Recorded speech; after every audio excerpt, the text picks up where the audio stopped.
Hey girl, hey, welcome back to my channel. It's your girl Misha. Thank you guys for joining me yet again for another review. We are back with a review for Love and Marriage DC Season 2, Episode 1. If you are new here, then welcome. I give lighthearted reviews with a little bit of laughter and a little bit of shade and a whole lot of my opinion. If you are back for a second or third time, then welcome back. Y'all, please don't hesitate to like, comment, and subscribe to the channel. Share with a friend. Hit that notification bell so that you will be updated each and every time I upload a video.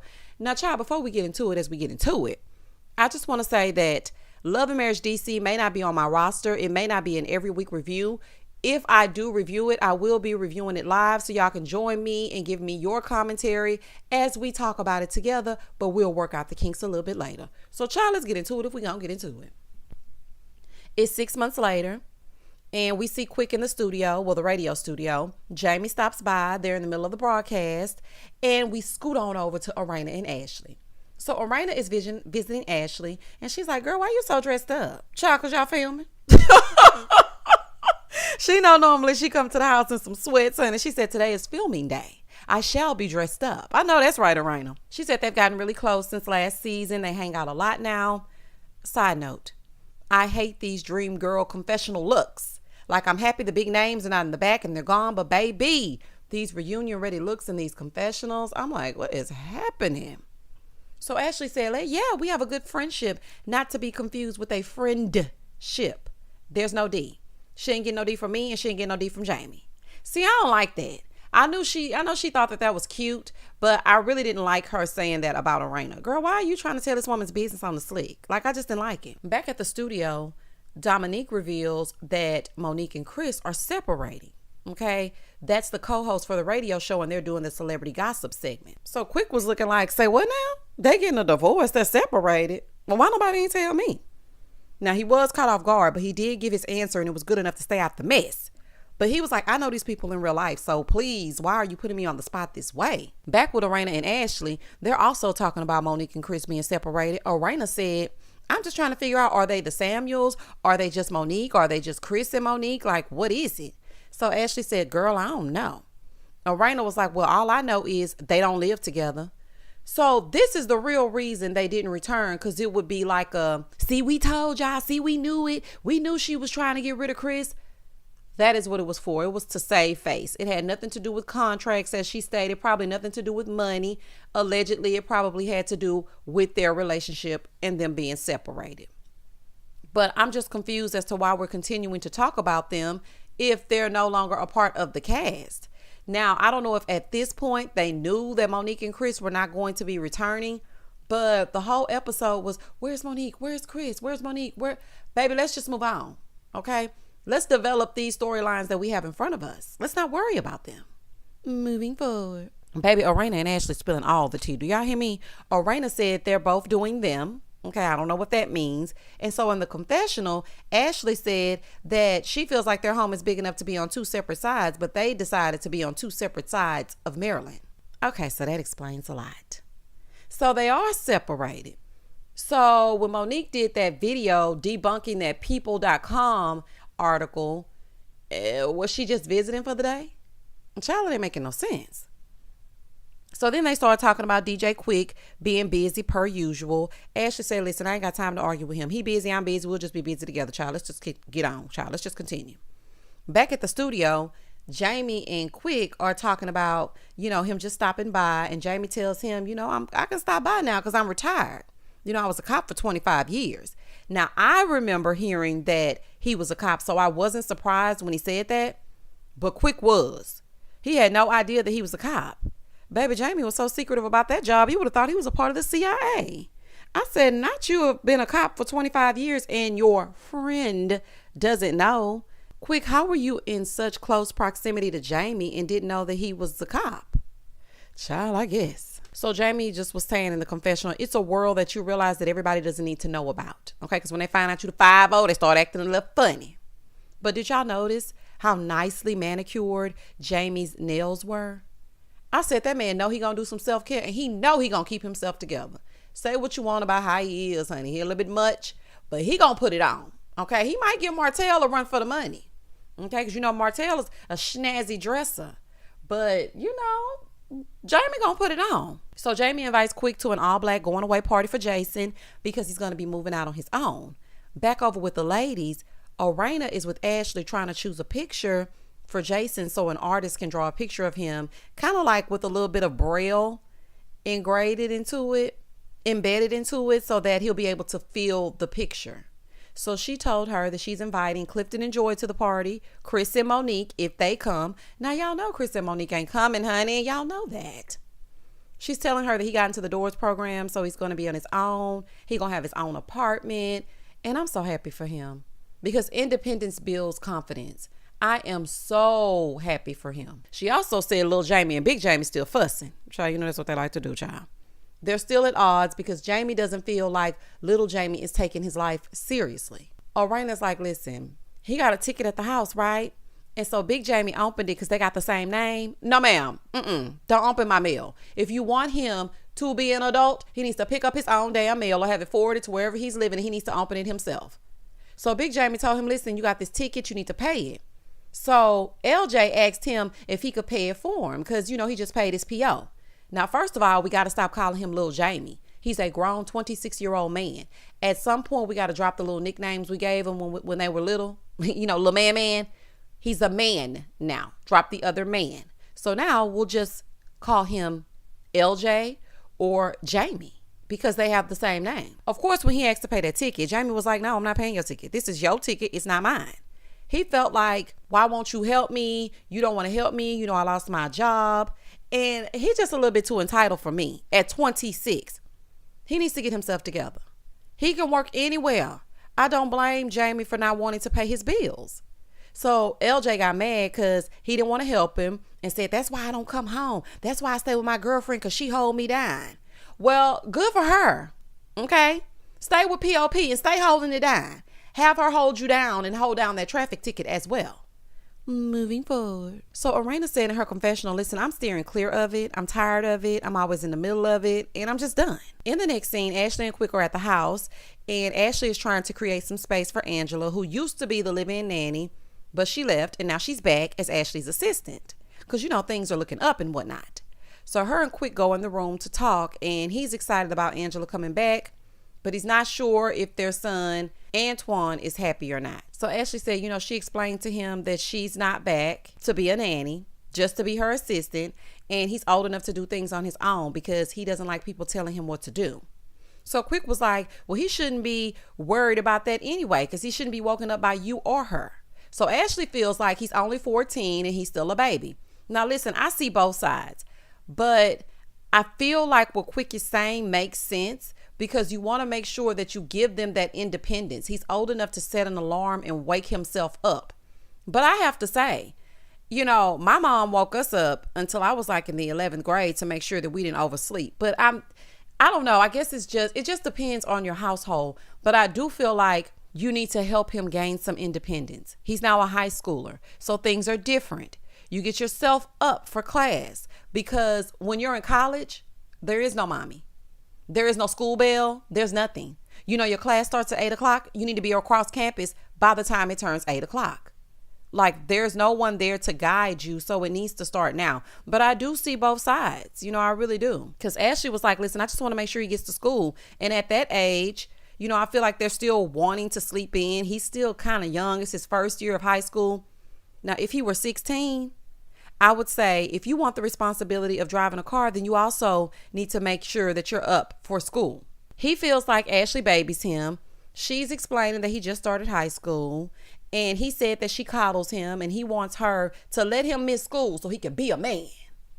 Okay, here you go with that be a man stuff. Missing school won't make him a man. Actually, he might enjoy the vacation. Hey, don't threaten him with a good time. It will have truancy at your house. I'm just letting you know. There's only so many times that a person can miss school. And with these kids nowadays, child, he'll be missing school on purpose. It is okay if every now and again she listens to see if he's getting up.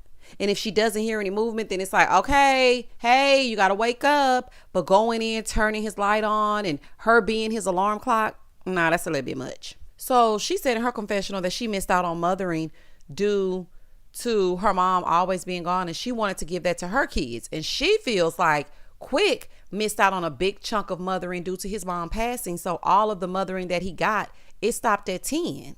So that's why he sees it as coddling. So then he tells her that Jamie stopped by and was telling him about Lil Jamie. She was like, oh, okay, so maybe that's why you feeling like you feeling. She said, yeah, because Arena told me at 15, Lil Jamie was getting locked up for burglary.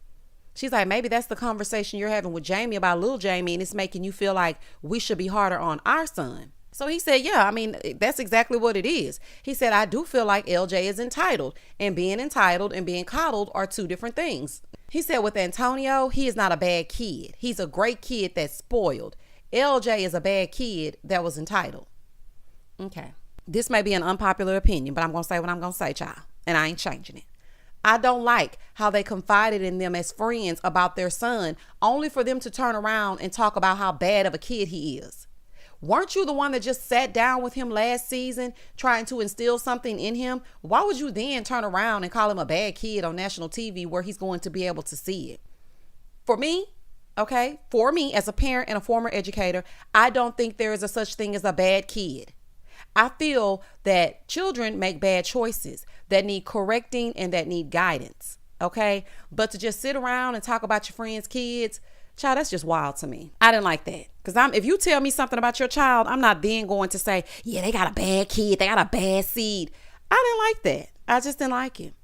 He feels like if they don't stop what they're doing with Antoine now, then it's going to be a problem. He's going to be a 26-year-old Lil Jamie. Moving forward.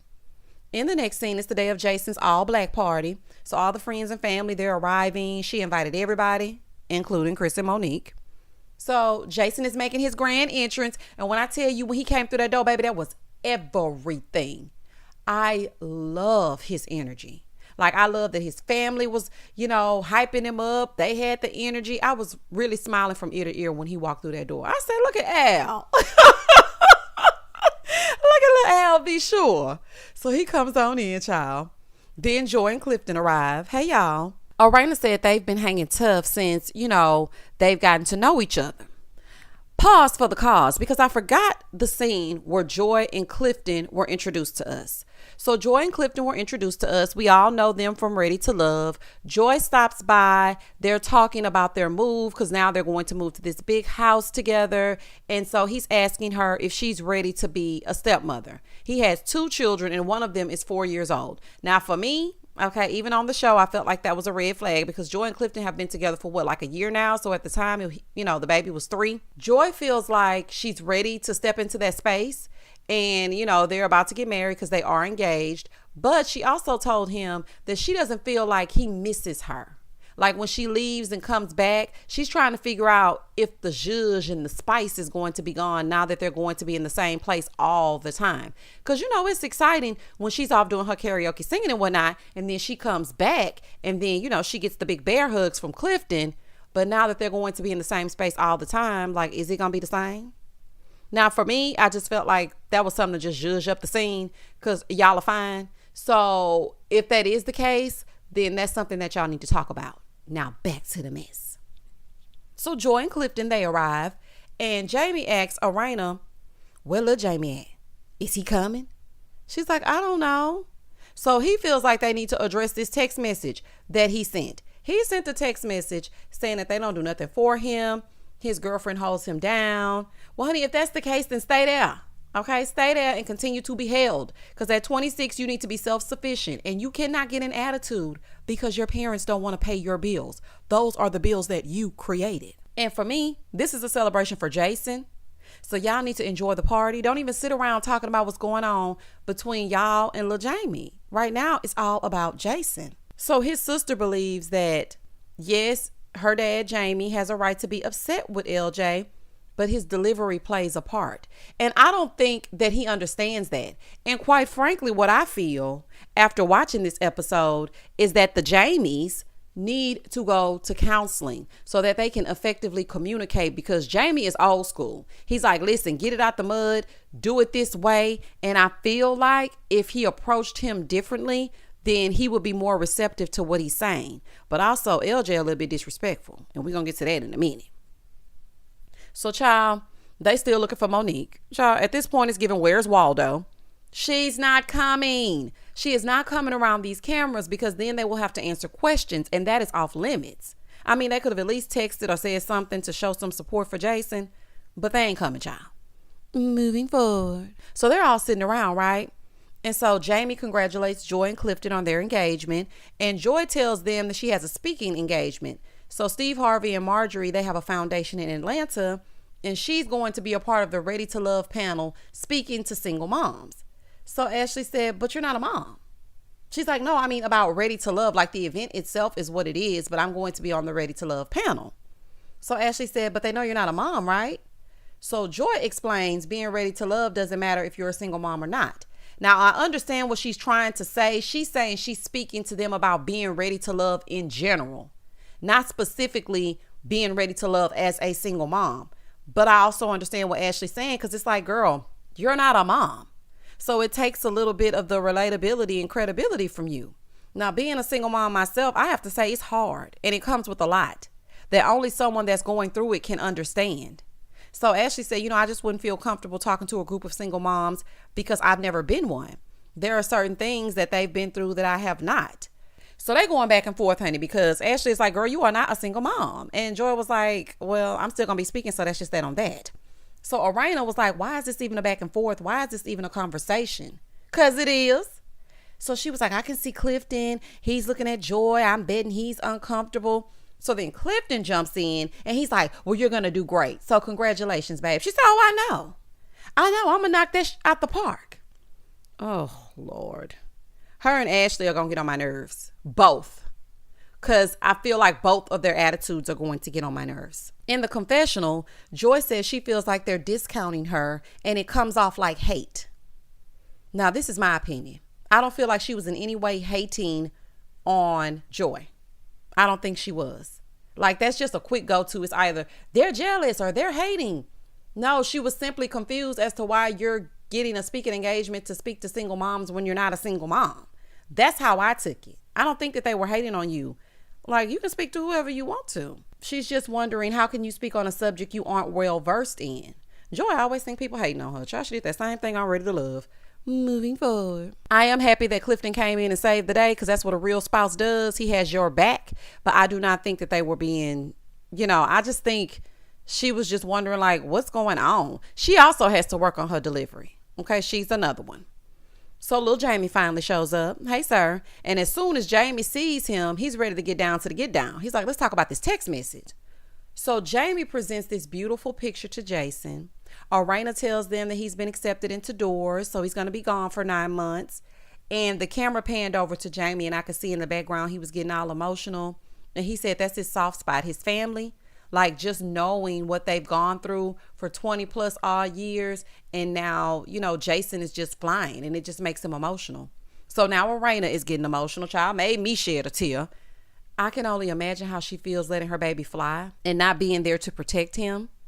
Like, I know he's going to do awesome, but as a mom and just knowing how much I love my baby and how I'm going to be dreading the day that he gets ready to fly, even though I know I've prepared him, it's still like something that makes you feel emotional. So I understood that. I just love me some Jason. I really do. He is just so sweet. So LJ and Jamie, they go outside to hash it out, right? Why are y'all doing this at this party? Why don't y'all wait until this party is over to hash this out? Like, why do this here? This is Jason's moment. So anywho, they on this balcony, child. They start talking about the text. He wants to know what he meant by them not being there for him. And Jamie wants to know, when is he going to do something for himself? So little Jamie is trying to explain, that's not what I said. Okay, I never asked y'all for nothing. Then the one time I ask y'all for something, it's a problem. So he's like, you're confusing me. 1 minute you're cool and telling me you're proud of me. And then the next minute you got a problem. Like, I'm not understanding. But then he ended up calling his daddy a fool. He was like, I'm not understanding, fool. He said, oh, so I'm a fool now. Now listen to me. I don't care how old I get. I ain't never, and I mean never, using any kind of language like that with my parents. Okay, no matter how I feel about whatever they saying, child. I felt that was very disrespectful. So little Jamie thinks that he's mad because he got a girl. Sir, what? He was like, you wanted me to have a girl for the longest time. Now I got a girl and you got a problem with it. I don't think he cares one bit about you having a girl. That's not the issue. The issue is you wanting to do something with your life. So Jamie was like, you got turned down for a job and stop talking to all of us. He said, no, I ain't stop talking to everybody. I stopped talking to you. So Jamie was like, well, why you stop talking to me? He felt like Jamie was putting him down because he couldn't get the job because of his background. So Jamie was like, but I tried to get you a security job, but you didn't want that. He was like, I ain't working no security. Listen, sometimes you got to take the jobs you don't want as a stepping stone. I've worked in restaurants. I've done all kinds of things to make ends meet as a single mom. I've had 2 and 3 and 4 jobs, picking my baby up in the middle of the night to make sure that I can provide for us. So nobody is above working anywhere. Nothing is above you when you're trying to reach your goals. You are almost 30. You need a plan. Like, I wouldn't want a man. I don't know who this girlfriend is, but I would not want a man that's sitting up with no direction. You mad at them, but you're really mad at yourself because things are holding you back. And that's why I said y'all need to get some counseling. So Jamie yells at him, you need to do something. Jamie, the way that you're speaking, he's not hearing you. That's like in an argument. When you're arguing with your spouse, the minute you start to yell, that person turns their ears off. They no longer hear what you're saying. It's not effective. So all this yelling and telling him what he needs to do and what he gonna do, he's not hearing you. So he walks off because he's pissed, because it's like 2 bulls in a china shop. Neither one of them are getting through to the other. They're too much alike. He's strong-willed, and it's just like, yeah, it ain't working. So he goes out into the hallway, right? So he's out in the hallway in the fetal position. A producer taps Jamie on the shoulder and is like, hey, you need to get out in the hallway right now. You need to get out in the hallway right now. When they go out there, the producer is telling him, listen, you need to talk to your dad. Y'all got the same name. You need to talk. What are y'all talking about? Y'all just want to film this family fighting. Okay, because what does them having the same name have to do with them speaking about this right now? Clearly, tempers are high. Okay, tempers are flaring, and they don't need to be talking to each other. The fact that Jamie was in that hallway crying told me that he just needed his father to see him for a moment. He just needed somebody to embrace him, and maybe they could have talked it out a little bit differently. But here comes Jamie, okay, because you already got him upset. Here comes Jamie out there, and he points his finger in LJ's face. So he's like, you better get your finger out of my face. He said, you gonna show it in front of these people? So now they're about to fight. And that was the end of the episode. To be continued. I do not want this family to fall apart on this camera. This is not for our entertainment. Jamie and Lil Jamie, since y'all want to continue to call him that, y'all need to go and get some counseling, and do not talk about this on camera. You know how you have that one child? This was back in like the early 2000s or in the 90s when they had reality TV shows. The oldest child was never seen. If you watched the reality show that had, what's the family on there? It was the white family, and the mom now had a talk show and all of that. Anywho, their name escapes me. But when they had that reality show, the oldest daughter was never seen on camera. She didn't want to have anything to do with it. Sometimes they don't need to be in the spotlight because there are things that need to be handled off camera. Yeah, that would give you a storyline, but that's not a storyline that we should be privy to. Y'all fighting each other in the hallway? Child, that's a whole fool. Anywho, y'all comment down below and tell me exactly what you thought about this. Do you think that Ashley was hating on Joy? Do you think she was coming down on her? Was she in the wrong? What do you think about Joy and Clifton being added to the cast? What do you think about Monique and Chris being MIA, but the entire episode was about Monique and Chris? What do you think about Jamie and LJ hashing it out at Jason's party? Y'all comment down below. Please don't hesitate to like, comment, and subscribe to the channel. And as always, stay safe, stay blessed, spread love, not germs. Peace.